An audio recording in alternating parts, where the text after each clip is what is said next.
So the first thing that I want to talk about is storylines. And I want to talk about this first from a general, more broad perspective, and then talk about this, how it specifically pertains to dance. So disability culture in general has been appropriated for years. And if we look at just mass media in general, there are a lot of very negative, very ableist, very kind of savior complex, or disabled people are weaker or constantly need help or are an inspirational story. Things like this that have been perpetuated for years and years and years and years. And it is time in this new world that we are working to create to end this appropriation. Most of the time when this happens, it is coming from a place of just not having any education, not having any awareness that these storylines can be very hurtful and very harmful to many, many people, and just overall not having any understanding that there needs to be more education before portraying storylines.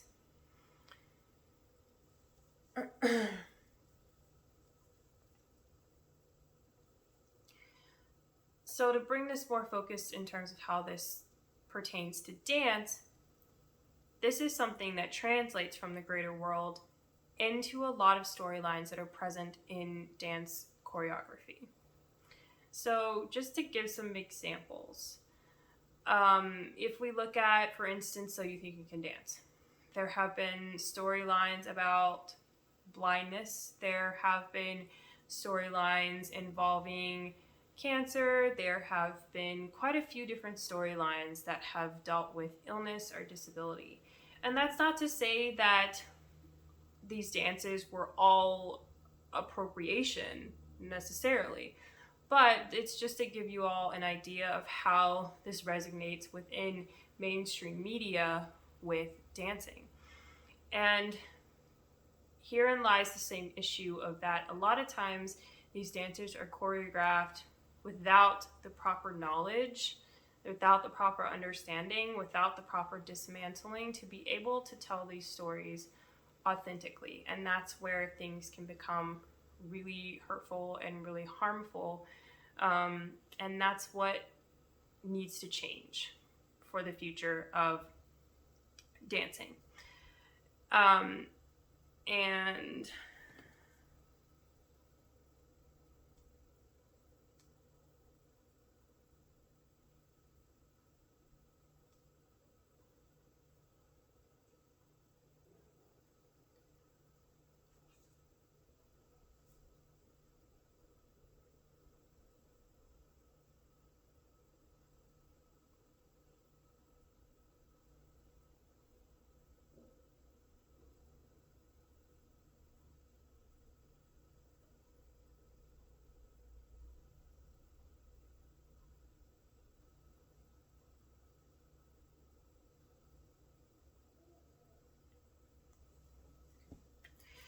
so to give you all a personal example of this from my own experience, when I was in high school, I was the manager for my drill team. And this was a job that I really liked and kind of gave me the first foot in the door of doing more like administrative, kind of behind the scenes things.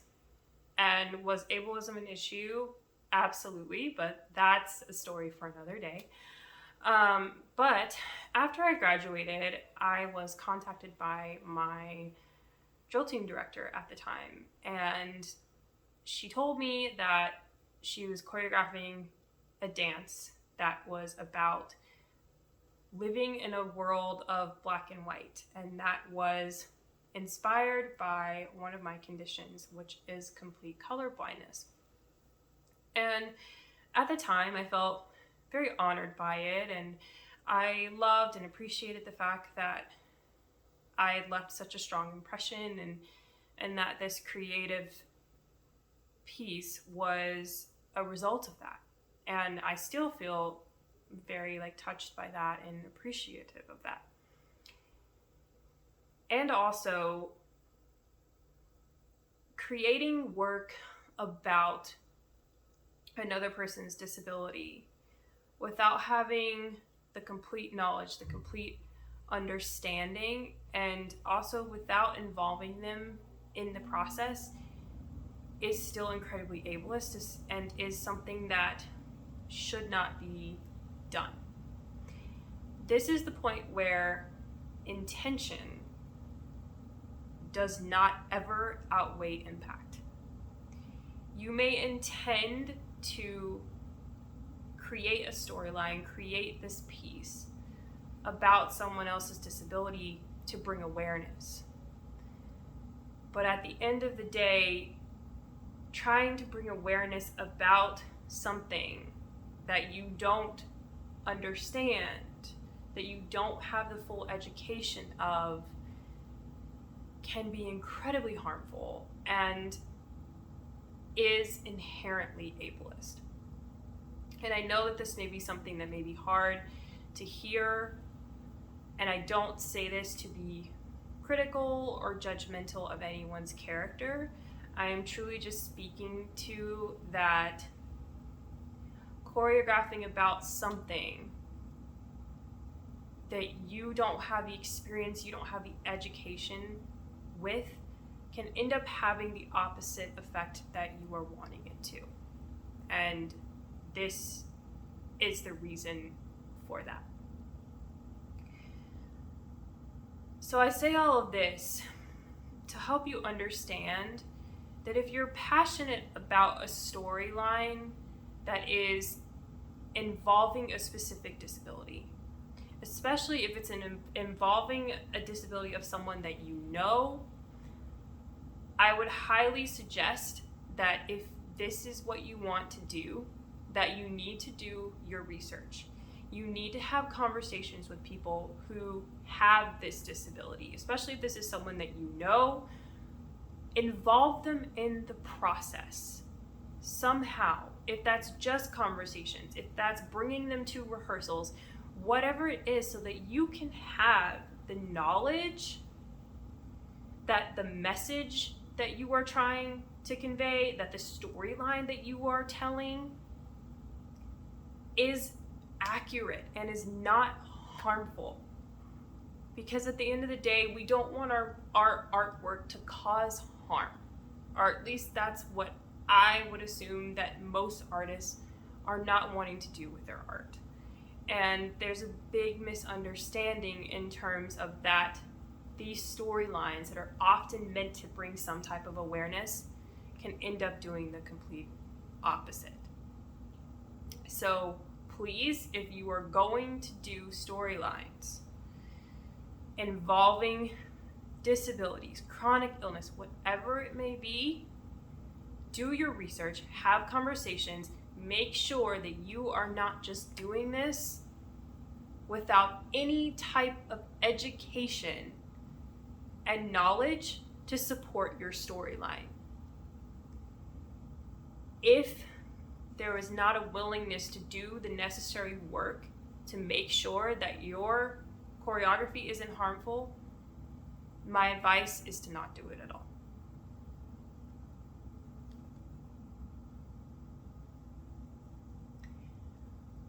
My second tip is with music choice. Music can be very difficult in terms of ableism because music is also something that is inherently ableist. A lot of times we are hard pressed to find music that doesn't use ableist language in some way.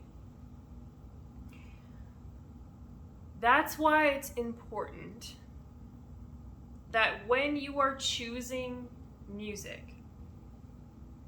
that your movement does not overly reflect or focus on the ableism within the song. Ideally, if you can find music that doesn't have ableist language, that is not speaking to your storyline in a way that is going to perpetuate harm, then of course that is the best option. But, and also, music is inherently ableist. So if the music that you are wanting to use, or if you're having trouble finding music that is not ableist in nature, make sure that your choreography is not going to continue to perpetuate that ableism. If anything, do your best to try and create the choreography that is very much storyline focused and not so much focused on the music in a way that the music can end up becoming the forefront and therefore putting the ableism within the music at the forefront of what you're trying to create. We don't have control over lyrics that are written. We didn't write the song. So the best that we can do as artists is trying to find music that is going in a different direction, but that's not always possible. So really try and take the time to look at how you're structuring your choreography. Make sure to tell your dancers that there is ableist language. Make sure that if any of the lyrics in the music that you're using could be triggering, please trigger warn your dancers. All of this is going to make a difference in how your process works overall. You never know when a line in a song, a word in a song, whatever it may be, could end up being harmful or triggering to your dancers. You never know. You don't know what someone's experience has been. You may not know that one of your dancers has a disability. So it's always important that if you know there is ableist language, if you know there is triggering language, whatever the case may be, please be open, please be transparent with your dancers so that you can go into the process working together on how you're going to navigate past that and how you are going to create this storyline that is not indicative of the ableist language that is within your music. This is the best thing that you can do in terms of trying to keep your environment safe and inclusive. I would also stress that if you have found music that is directly about the storyline, this is also why it's going to be important to have a conversation with your dancers. Talk to them about if this storyline, play the music for your dancers. Let them just sit there, let them experience it. Have a conversation about the music so that you can get a better feel for where your dancers are with it, and so that you can have that open line of communication and have that transparency, so that if at any point the music becomes harmful within the process, then you can start to take your next steps. It may mean changing your music altogether. It may mean changing a gesture. It may mean putting a dancer in a different part of the piece. Whatever it ends up being, keeping that line of communication is going to be extremely important. Now, I don't know if there are any specific songs that talk about disability specifically. I have not heard many, or even really any that I can think of specifically. But I do know that there are songs out there that talk about different illnesses and very emotional topics that could be very emotional for a lot of reasons. Have conversations. And if you know after having these conversations that your music could be triggering, could be potentially harmful, not only to your dancers, but to an audience, this is the moment where you have to step back as the choreographer and decide about what your intention is and what the potential impact could be.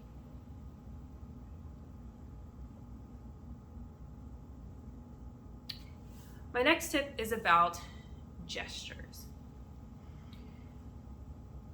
So I have been studying gestural contemporary for about a year, seriously, about 3 or 4 years, give or take, and had done a little bit of gestural work before.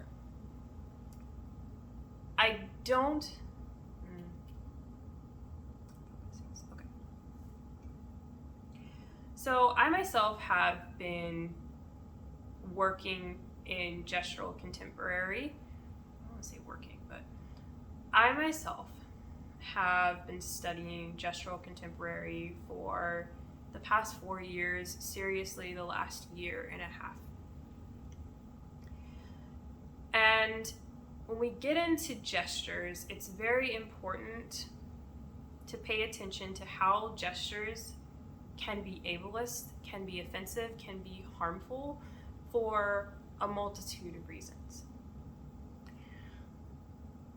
There is always a possibility that a gesture that you have created comes from a place of ableism, or comes from a place of racism, or comes from a place of not being inclusive. Whatever the case may be, that's always a possibility. This is the moment where we have to look at our creative process and realize that we may have to shift that process in order to be able to keep our spaces safe for everyone. Not just the people involved, but also the people that will be witnessing our work. This also connects back to music as well, because in a lot of cases, our gestures can be indicative of the words in the music. And sometimes those words are ableist. And our gestures reflect that ableism, and we are further perpetuating that ableism as well as appropriating disabled culture. This usually shows up in the form of the 5 senses. This is not always how it shows up in dance, but this is definitely one of the most prevalent ways. And what I mean by that is that, say you're dancing and you're creating movement, and there's something in the song where it says, the words that I was saying to them seem to be falling on deaf ears. The ableist phrase in that is falling on deaf ears. So say you're creating to this, and you create the gesture of, the words that I've been saying seem to be falling on deaf ears. So this gesture, very plainly and simply, is you touching your ear. As a viewer, hearing that ableist language and seeing that gesture reflect that ableist language is a validation of the words that are being said. So when you have gestures that are reflecting ableism, it is a validation as well as a normalization of ableism. Again, this may not be your intention by doing these things, but it is not outweighing the impact. So, to all of my choreographers, whether you're doing gestural contemporary, hip hop, whatever the case may be, pay attention to whether or not your gestures have the potential to cause harm. This is where the importance of dismantling ableism and many other things that we are trying to work on in the greater world is going to be important. Because if you don't have the education, if you don't have the knowledge, if you don't have the understanding of how you could be perpetuating ableism through the gestures you're creating, then there's not going to be any sense of growth and any sense of dismantling, and it's going to continue to pass this down. Here's my tip with this, is that if you are choreographing to something, especially if it's in the realm of the five senses, how can you say what you are trying to say through movement without further perpetuating the ableism of words? This could be anything from not choreographing a gesture to ableist language in a song and totally bypassing it altogether. This could be something where you are portraying sound in a different way, because sound doesn't always have to be connected to your ears. Sound exists in our culture, in our world, in our existence as humans, in a lot of ways beyond what's being heard. If you're looking at this from a more literal perspective, you could remove that from the song. You could edit it out so that it doesn't exist within the song. That's not always possible, but it could be possible if that works for what you're doing. You also should trigger warn. Let your students know. There is a point in this song where the use of falling on deaf ears is present. And I want you all to know this, and I need you to understand this, and please let me know X, Y, and Z. Your gestures could be the difference in your artwork having the intention and the impact that you were looking for, or causing an immense amount of harm.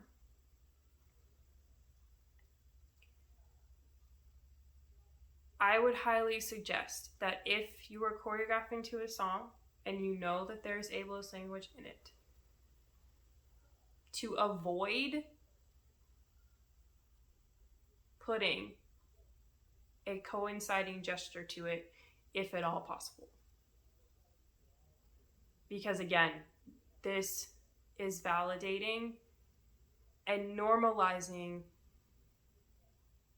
that ableism. And this is what we don't want.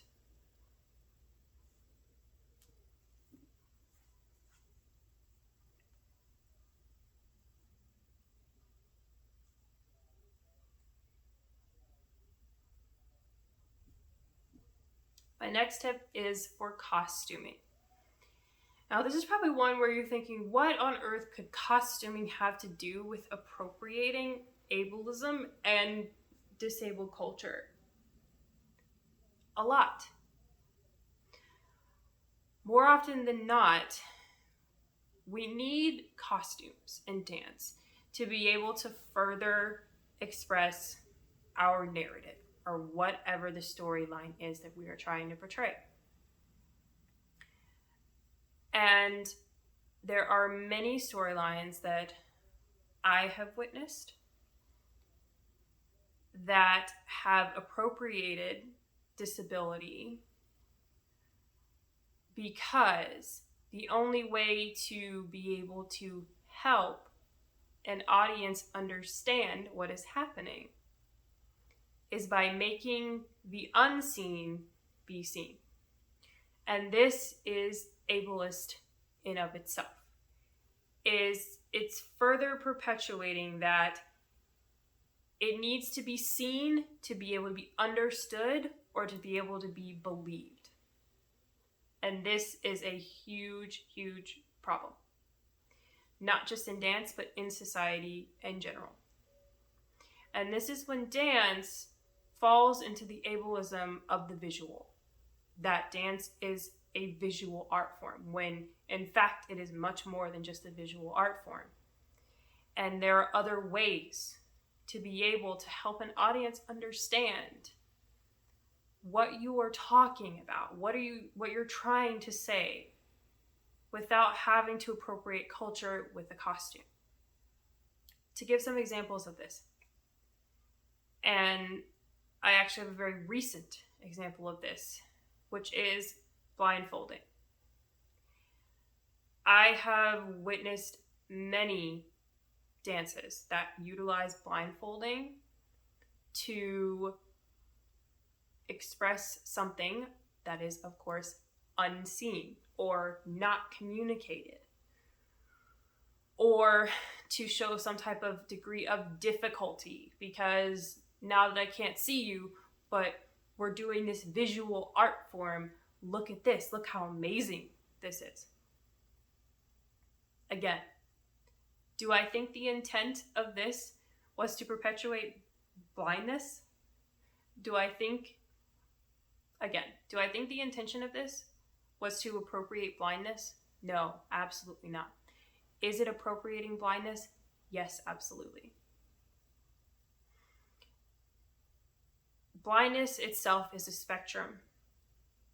And when you are using costuming such as blindfolds, this is further perpetuating that blindness is one thing, that it is this blackness that you are existing within every single day of your life.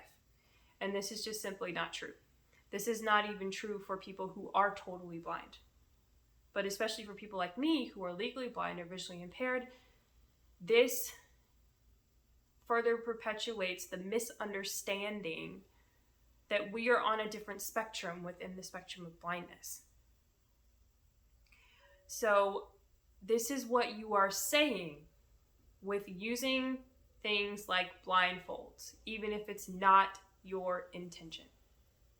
This is very similar with ableist language, because you're still communicating something.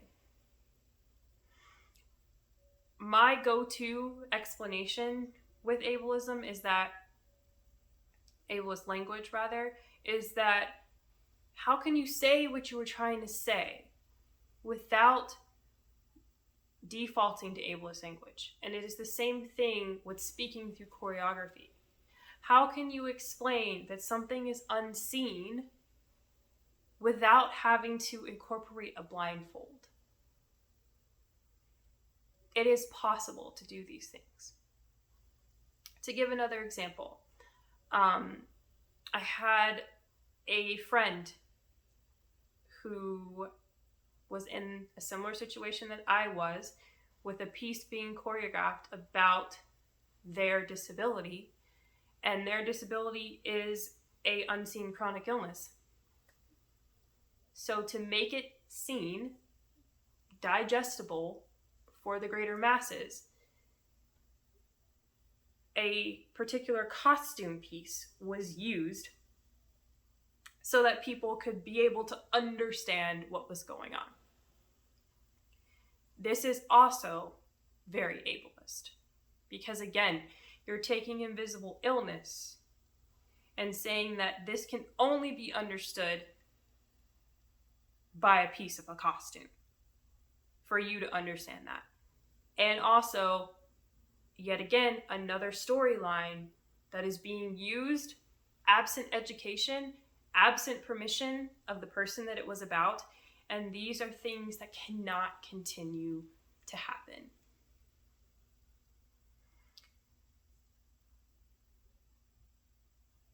This is the point where you have to look at dance beyond the visual. You also have to look at how are you speaking through movement in more ways than just the visual. Because by living in the visual with your choreography and your storylines, you are inevitably being ableist, whether you are trying to be or not.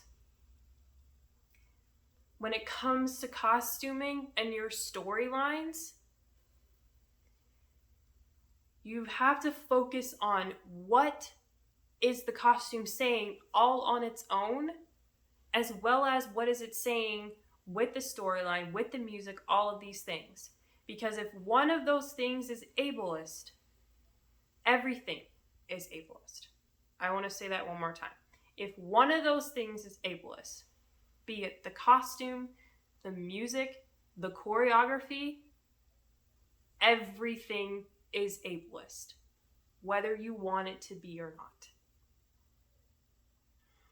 This is why your education, your dismantling, your understanding of ableism is going to make a big difference in how your overall production of your work ends up presenting itself in the world. Think about your costumes. Think about the impact you want them to have. And also think about how they could potentially be harmful. Because there's always a possibility to cause harm, especially if you are using costumes solely for the purpose of the visual aspect.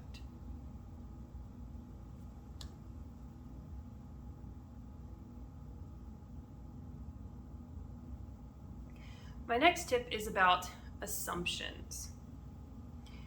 Something that is very common in terms of ableism in dance classrooms is assumptions in general, but especially assumptions about what dancers can and cannot physically do in terms of choreography. And as a disabled person, there have been many times where there are certain choreographic sections that I was not in because it was assumed that I could not do it, or that there was not a way for me to be able to do it. There's also the assumption of danger. And also, with that point, is there a possibility that certain choreography could be dangerous to someone with a disability? Absolutely. The other and also is that this is something that needs to be communicated, not assumed. Assuming that something is going to be dangerous for someone without talking to them about it, communicating about it, is still ableist. Even if it's coming from a good place of wanting to make sure someone is safe, there still needs to be communication. There's also always the possibility of being able to create choreography that can easily be shifted for all of the bodies in the space. Notice I said shifted, not changed.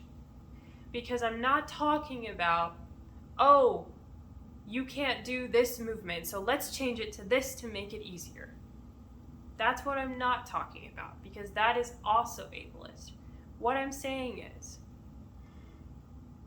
creating choreography that can shift and form around the people that are in this space. So if you create a phrase, can this phrase be shifted to accommodate someone who may need to do the phrase sitting down? Can this shift to accommodate someone who may not be able to jump, or maybe just needs to do things more so with their upper body than their lower body? That is what I'm talking about. I am not talking about making the assumption that something is too hard, too dangerous, unattainable, and therefore either cannot be done or must be entirely changed. That is ableist. Look at your choreography from the standpoint of that this always has the ability to shift. And if it needs to shift for whatever reason, I will work in collaboration with everyone in the process on how this needs to shift to make sure that everyone is safe and that everyone is included. That is how you start to create a more inclusive space. That is how you start to create a safer space. It is never okay to make assumptions about anyone, whether they're able-bodied or disabled. Making assumptions purely off of someone's technique level or how many years they've been doing this or that is never an okay assumption. You may have a dancer who can do 16 fouettes, but the choreography that you give them may be hurting their body. Assumptions to determine ability is always ableist. Always. Change your narrative of how you're creating choreography.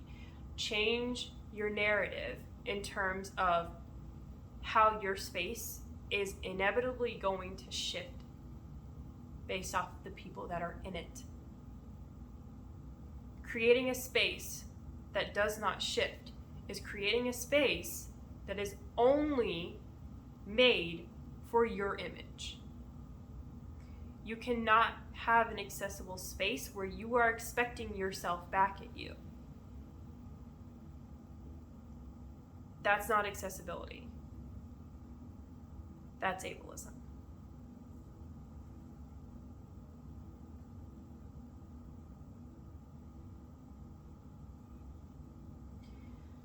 My next tip is for consent.